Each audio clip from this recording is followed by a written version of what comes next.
أعوذ بالله من الشيطان الرجيم قال رب اشرح لي صدري ويسر لي أمري واحلل عقدة من لساني يفقهوا قولي السلام عليكم ورحمة الله। একজন মানুষ সে যদি ধর্ম মানতে চায় আর ধর্ম মানতে যে সে কোন দলে যাবে, কোরআনের দৃষ্টিতে যদি আমরা ৩ নম্বর সূরা আল ইমরান এর ১০৩ নম্বর আয়াতে দেখি, তাহলে আল্লাহ রাব্বুল আলামিন এখানে বলছেন, ওয়াতাসিমু বিহাবলিল্লাহি জামিআন ওয়া লা তাফাররাকু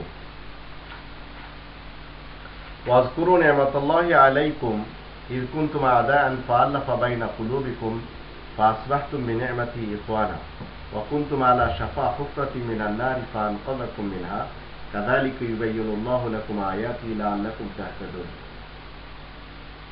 একজন মানুষ যদি ধর্ম মানতে চায় তাহলে সে ধর্মের যে কোনো ফিরকাতে, পার্টিতে, মাযহাবে, মাসলাকে চলে যেতে পারে। কিন্তু যদি কেউ মনে করে যে আমাকে মুসলিম হতে হবে, ইসলাম মানতে হবে, তাহলে তার জন্য এইগুলি সবই ফরবিডেন, নিষেধ করা হয়েছে।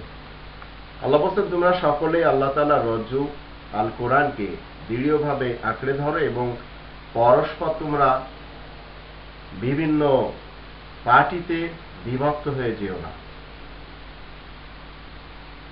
তোমাদের প্রতি আল্লাহ রাব্বুল আলামিন যে অনুগ্রহ করেছেন সেটি একটু স্মরণ করে দেখো। তোমরা তো পরস্পর যখন তোমরা বিভিন্ন ধর্মে থাকো, বিশেষ করে কোনো মাযহাব, মাসলাক, পার্টিতে থাকো আর কোরআন বিরোধী মানব রচিত কোনো গ্রন্থের উপরে উপনিষ্ঠ থাকো, তখন তোমরা পরস্পর শত্রু হয়ে থাকো। কিন্তু যখন কেউ মুসলিম হয়ে যায়, আল্লাহ বলেন তিনি তোমাদের হৃদয়ে প্রীতির সঞ্চার করে দেন, ফলে তার অনুগ্রহে তোমরা পরস্পর ভাই ভাই হয়ে যাও।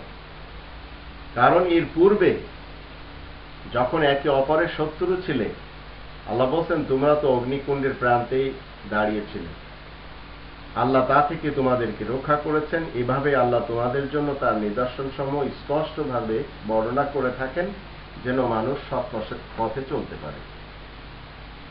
যারা এই পৃথিবীতে বিভিন্ন ধর্মের এবং মাযহাবের আর মাসলাক আর তরিকার উপরে রয়েছে, তাদের নিজস্ব গ্রন্থ রয়েছে, আর সেই সব গ্রন্থগুলি নিয়ে তারা খুবই খুশি।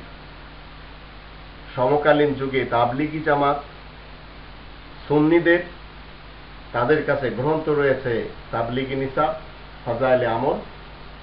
আর এক তাবলিগি জামাত সুন্নি বেরেলভীদের, তাদের কাছে গ্রন্থ রয়েছে ফায়জানে সুন্নাত। সমকালীন যুগে গুলাম আহমদ কাদিয়ানী সাহেবের যারা অনুসারী, কাদিয়ানী আহমদী, তাদের কাছে গ্রন্থ রয়েছে তাজকিরা এবং রুহানি খাজাইন। আল্লাহ রাব্বুল আলামিন কোরআনের ভিতরে ৩০ নম্বর সূরা রোম এর ৩১ এবং ৩২ আল্লাহ রাব্বুল আলামিন বলেন, মুনিবিনা ইলাইহি ওয়াত্তাকুহু ওয়া আকিমুস সালাহ ওয়া লা তাকুনু মিনাল মুশরিকিন মিনাল্লাযিনা ফাররাকু দীনাহুম ওয়া কানু শিয়া কুল্লু হিজবিন বিমা লাদাইহিম ফারিহুন। আল্লাহ তো বলছেন যে তোমরা সবাই বিশুদ্ধ চিত্তে আল্লাহ তাআলার অভিমুখী হয়ে যাও এবং তাকেই ভয় করো আর সালাত কায়েম করো, আর যারা শিরিক করে যাচ্ছে, যারা অংশীবাদী মুশরিক, তাদের অন্তর্ভুক্ত হয়েও না। নিশ্চয় যারা নিজেদের দ্বীনকে বাদ দিয়ে, কোরআনের ফয়সালাকে বাদ দিয়ে বিভিন্ন মতভেদ সৃষ্টি করে নিয়েছে আর বিভিন্ন দলে বিভক্ত হয়েছে, তারা সবাই নিজ নিজ জায়গায় বসে খুবই উৎফুল্ল করে যাচ্ছে। সুন্নিরা তাদের জায়গায় বসে আনন্দে, শিয়ারা তাদের জায়গায় আনন্দে, দেওবন্দীরা তাদের জায়গায় আনন্দে, বেরেলভীরা তাদের জায়গায় আনন্দে, পীর ফকিররা তাদের জায়গায় আনন্দে, কাদিয়ানীরা তাদের জায়গায় আনন্দে, সবাই উৎফুল্ল করে যাচ্ছে। এমত অবস্থায় রাসূল কারীম বলছেন যে আমি তো অনুসারী হচ্ছি একটি গ্রন্থের, যে গ্রন্থটি আমার উপর ফরজ করা হয়েছে। ৪৬ নম্বর সূরা আল আহকাফের ৯ নম্বর আয়াতে রাসূল বলছেন ইনাত্তাবিউল্লা মা ইউহা ইলাইয়া, রাসূল অনুসারী কিন্তু শুধু কোরআনের। আবার 28 নম্বর সূরা আল কসাসের 85 নম্বর আয়াতে আল্লাহ বলছেন ইন্নাল্লাযী ফারাদা আলাইকাল কোরআন, রাসূলের উপরে কোরআনকে ফরজ করা হয়েছে। আর মানবমণ্ডলীকে বলা হচ্ছে 3 নম্বর সূরা আল ইমরান এর 31 এবং 32 আয়াতে কুল ইন কুনতুম তুহিব্বুনাল্লাহ ফাত্তাবিউনি ইউহিব্বুকুমুল্লাহু ওয়া ইয়াগফির লাকুম যুনুবাকুম আল্লাহু গফুরুর রহিম। তুমি বলে দাও তোমরা যদি আল্লাহকে ভালোবাসতে চাও তাহলে আমার অনুসরণ করো, আল্লাহ তোমাদেরকে ভালোবাসবেন, তোমাদের গুনাহ মাফ করে দেবেন, আল্লাহ গফুরুর রহিম। তারপরে আবার বলা হচ্ছে 32-এ কুল আতিউল্লাহ রাসূল ফাইন তাওয়াল্লাউ ফাইনাল্লাহা লা ইউহিব্বুল কাফিরিন, তুমি বলে দাও আল্লাহ এবং রাসূলের অনুগত হও, যদি মানুষেরা মুখ ফিরে নেয় তবে জেনে রাখবে আল্লাহ কাফেরদেরকে পছন্দ করেন না, যারা আয়াত গোপন করে তাদেরকে তিনি পছন্দ করেন না। আমাদের দেশের অবস্থা কি আজ? হুজুরদের মধ্যে এত বেশি মতবিরোধ যে হুজুররা একসাথে বসে মাহফিল করতে পারে না। চিরজীবন আপনি দেলোয়ার হোসেন সাঈদী সাহেবের এবং হাবিবুর রহমান যুক্তিবাদী সাহেবের ইতিহাস দেখেন, তারা দুইজন এত বেশি বক্তৃতা দিয়েছে কিন্তু এক মঞ্চে একসাথে বসে কোনোদিন বক্তৃতা দেয়নি। দেওবন্দি এবং বেরেলভিরা একসাথে হয়ে বক্তৃতা দিতে পারে না। এমনকি এদের মাদ্রাসা ভিন্ন, ওদের মাদ্রাসা ভিন্ন, এদের মসজিদ ভিন্ন, ওদের মসজিদ ভিন্ন। সুন্নিরা শিয়াদের ইমাম বাড়িতে যায় না, শিয়ারা সুন্নিদের মসজিদে আসে না। দেওবন্দিরা বেরেলভিদের মসজিদে যায় না, বেরেলভিরা দেওবন্দিদের মসজিদে আসে না। দেওবন্দি, বেরেলভি, তাবলিগি জামাত, জামাত ইসলামী এরা সবাই মিলে কাদিয়ানীদের মসজিদে যায় না, আর কাদিয়ানীরা এদের মসজিদে আসে না। এমত অবস্থায় এরা সবাই একে অপরকে ফতোয়া দিয়ে যাচ্ছে এবং সবাই মনে করছে যে নিজ নিজ জায়গায় আমরা ঠিক আছি। যদি তারা সবাই ঠিক থাকে তাহলে কোরআন যাবে কোথায়? কোরআন তো বলছে ওয়াতাসিমু বিহাবলিল্লাহি জামিয়া ওয়া লা তাফাররাকু, তোমরা সবাই মিলে আল্লাহ তাআলার রজ্জু এই কোরআনকে মজবুতভাবে আঁকড়ে ধরো আর বিচ্ছিন্ন হও না। 50 নম্বর সূরা কফের 45 নম্বর আয়াতে আল্লাহ বলেন ফাযাক্কির বিল কোরআন, রাসূল কোরআনের সাথে উপদেশ দিবেন। তিনি উপদেশ সব সময় দিয়ে গেছেন কোরআনের সাথে। রাসূলের কাছে কোনো বুখারী শরীফ ছিল না, রাসূল কারীমের কাছে কোনো কুতুবে আরবা, সিয়ায়ে সিত্তা বা নোমান ইবনে সাবিত সাহেবের কোনো গ্রন্থ ছিল না বা কোনো উসুলও ছিল না। 6 নম্বর সূরা আল আনামের 19 নম্বর আয়াতের দৃষ্টিতে রাসূল কারীম বলতেন ওয়াহিয়া ইলাইয়া হাযাল কোরআন, এই কোরআনই তো আমার কাছে ওহী করা হয়। এই কোরআন বা ব্যতীত কোনো একটি গ্রন্থ রাসূল নিজের হাতের দ্বারা ধরেননি ইসলামের গ্রন্থ হিসেবে। কিন্তু আপনার হাত এত অপবিত্র যে মানুষের লেখা গ্রন্থগুলি আপনি হাতে নিয়ে মনে করছেন যে আপনি তুররাম খা হয়ে গেছেন এবং আপনি যা কিছু বলছেন ফাজাইলের, মাসাইলের, ফয়জানের, এগুলি সবই সত্য কথা, এগুলি সবই মিথ্যা কথা, একটি কথাও সত্য না। রাসূলের হাত দিয়ে ধরা হয়েছে কোরআন, আপনার হাত দিয়ে ধরা হচ্ছে সিয়ায়ে সিত্তা এবং কুতুবে আরবা আর উজবেক লেখক, কাবুলিওয়ালা, ইরাকিওয়ালা এবং হিন্দুস্তানি লেখকদের লিখিত গ্রন্থ। তাহলে আপনি আপনার ব্যক্তিত্বকে জিজ্ঞেস করুন, আপনার হাত কোথায় যাচ্ছে, কি ছুটছে আর কি ধরে মানুষের মাঝে প্রচার করা হচ্ছে।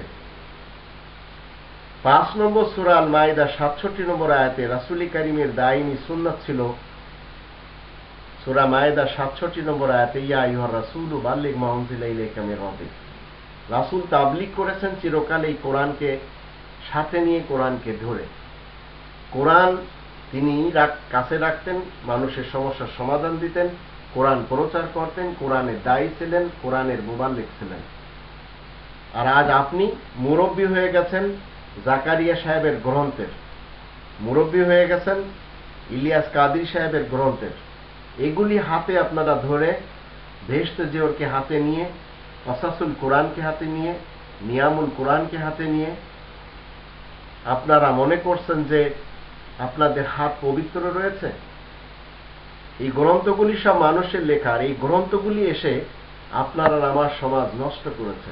এই সিহাই সিত্তা বলেন, ইসমাইল বুখারী, এই আবু আবদুল্লাহ ইসমাইল আল বুখারী একজন মাজুসির সন্তান ছিলেন।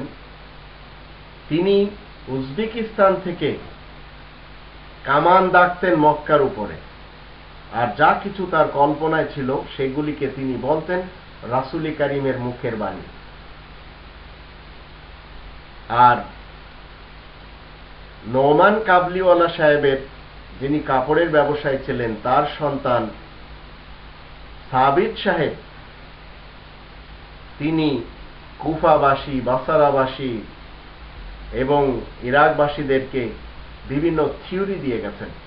আর সেই থিওরিগুলোর সবচেয়ে বেশি আমল হচ্ছে বাংলাদেশে আজকের ইতিহাসে। বাংলাদেশের মুসলমানদের মধ্যে একদল মুসলমান এই উজবেক লেখকের আবু আবদুল্লাহ ইসমাইল আল বুখারী সাহেবের থিওরি অনুযায়ী চলছেন। বাংলাদেশের মুসলমানদের একদল সাবিত কাবলিওয়ালার ছেলে নোমান সাহেবের ফিকাকে মেনে নিজেদেরকে হানাফি বলে যাচ্ছেন। বাংলাদেশের আর এক দল খোয়াজা মুইনুদ্দিন চিশতি সাহেব এবং আলী হাজবেরি সাহেবের থিওরিকে মেনে তারা নিজেদেরকে গর্ববোধ মনে করছেন, গর্ব করে যাচ্ছেন। বাংলাদেশের আরেক দল গুলাম আহমদ কাদিয়ানী সাহেবের থিওরিকে মেনে নিজেদেরকে আহমাদি এবং কাদিয়ানী পরিচয় দিয়ে গর্ব করে যাচ্ছেন। বাংলাদেশের আরেক দল, তারা ইমাম জাফর সাদেক, ইমাম খোমেনি সাহেবের থিওরি এবং ফলসফাকে মেনে গর্ব করে যাচ্ছেন। এমতাবস্থায় রাসূল কারীম 6 নম্বর সূরা আল আনআমের 163 নম্বর আয়াতে তিনি বলেছেন, লা শারীকা লাহু ওয়া বিযালিকা উমিরতু আনা আউয়ালুল মুসলিমিন। এই সমস্ত দলবল থেকে রাসূল কারীম একেবারে নির্লিপ্ত ছিলেন। তিনি চিরকাল স্লোগান দিয়ে গেছেন যে আমি প্রথম মুসলিম, ওয়ানা আউয়ালুল মুসলিমিন, মক্কার সোসাইটির প্রথম মুসলিম মুহাম্মাদুর রাসূলুল্লাহ ওয়া খাতামান নবিয়্যিন। 22 নম্বর সূরা আল হজের 78 নম্বর আয়াতে আল্লাহ বলেন, হুয়া সাম্মাকুমুল মুসলিমিন, তিনি তোমাদের নাম মুসলিম রেখেছেন।